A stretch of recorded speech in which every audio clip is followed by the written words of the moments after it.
Hey everybody, how's it going? Been a couple of days, hey? Made my delivery in San Antonio today. Drove a couple hours up the highway because I wanted to go to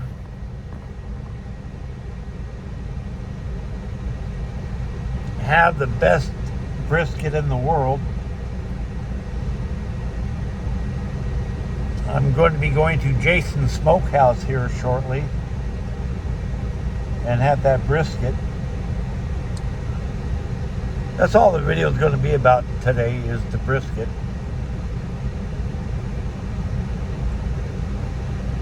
But I'm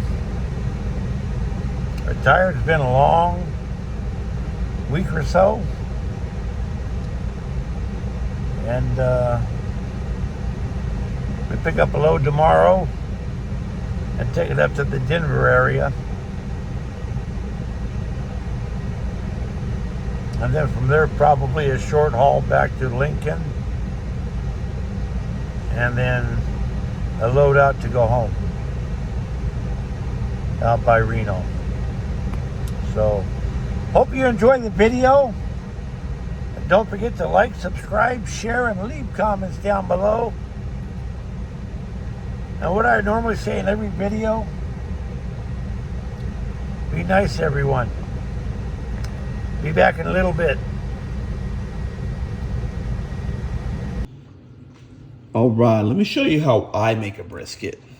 So here we are, we have about an 11-pound brisket, already been trimmed. There's a little too much off in my opinion in this area, but it's, it's got decent shape, about a 1/4 inch fat, pretty similar all the way around, pretty similar in thickness. I'm not 100% sure if this is how competition people do it, but I also know they inject theirs. And I don't know, I haven't done any competition cooking, but if you have to inject your meat, what are you even doing? Why are you even cooking it? So here's where I'm gonna surprise y'all. We're about to rub this down. Some might call it a binder. I call it kind of like a fat cap. It's gonna keep the moisture in there. You ain't gotta inject it when you do this. So my hands are clean. Who cares what they look like? I've washed them with soap and water. They're ugly, but let's go. We're just gonna rub this all the way in. Counter's been clean. Gonna just get it all the way around. All right. And I'm a stickler. I don't like to touch my salt and pepper stuff with that happening, so I'm gonna go ahead and flip it for now. Get this other side.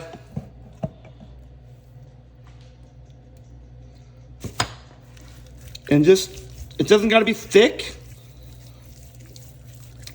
Sure, it acts as a binder as well, but it's like a fat cap. It just keeps that moisture in there. I've made my best brisket since I've been doing this.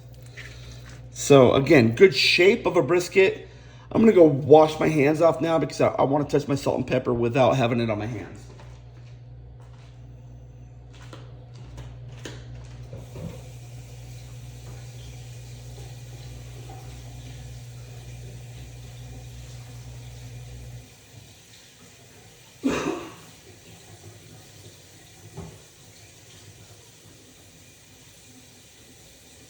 Babe, did you order the brisket from Franklin's in case this doesn't turn out good? Okay.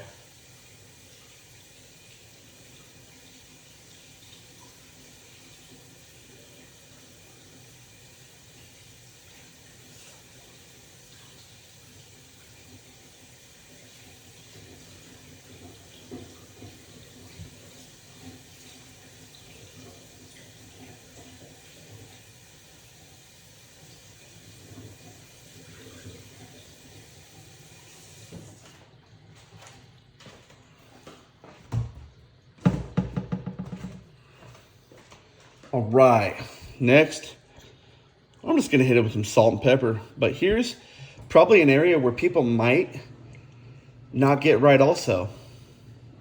Adjust the camera a little bit.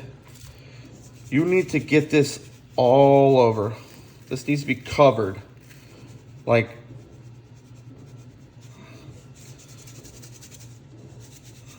I'm talking covered.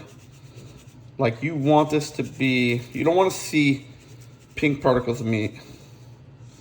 Okay, pat it down. Let me get a little more up there on that fat area, up there. Okay, I'm gonna pat it in. That's what I'm gonna do. I'm gonna pat it in, all right? Patting it in, get a little more down here. All right. You wanna make sure you get these edges. Y'all might do it different. This is how I do it. I lift it up. Right, hold it with a hand.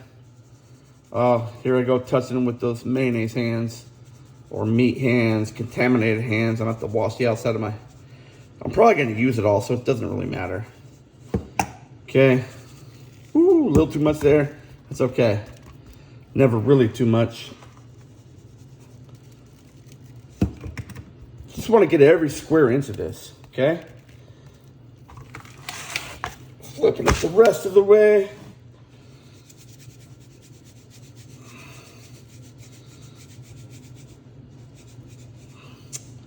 I feel like the bottom of this is almost more salt and pepper. No. Okay.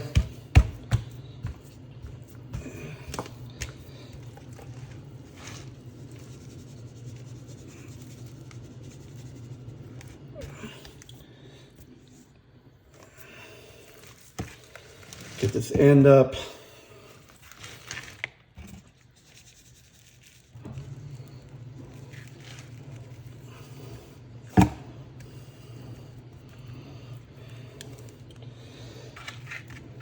And last but not least, just this other end.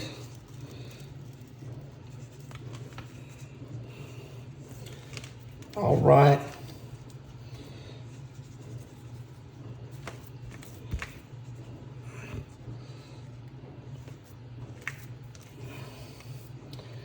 Now, people argue all the time, you put fat side down or fat side up. And honestly, I've never seen much of a difference. They say if your heat is indirect, I believe this is what they say, if it's indirect and it's coming from up above and like circulating over it, you would put fat side up so that that fat renders down into the meat. They would say if the heat's coming directly from below it, that you put the fat side down so it doesn't burn your meat and overcook your meat before it renders that fat. I use a pellet smoker. I use a Z grill.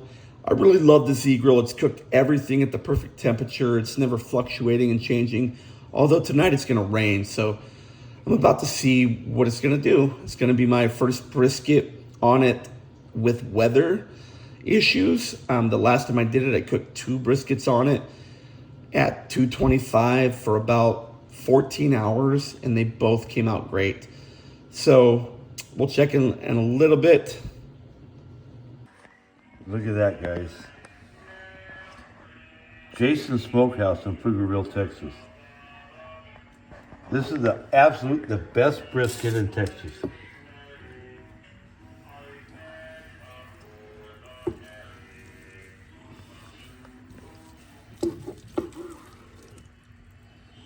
Look at that.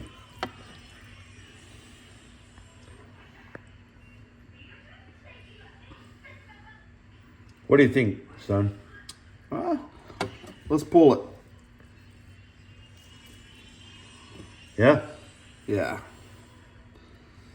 Oh, hell yeah. Mm-hmm. Get some. Yep. Oh, yeah, guys. Get some, Rocky. That's really, really good. Get some rice. Sorry you all can't be here, but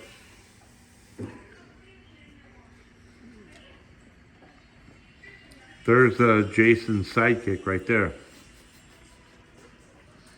We're both sidekicks. I'm his sidekick, he's mine. All right. Right.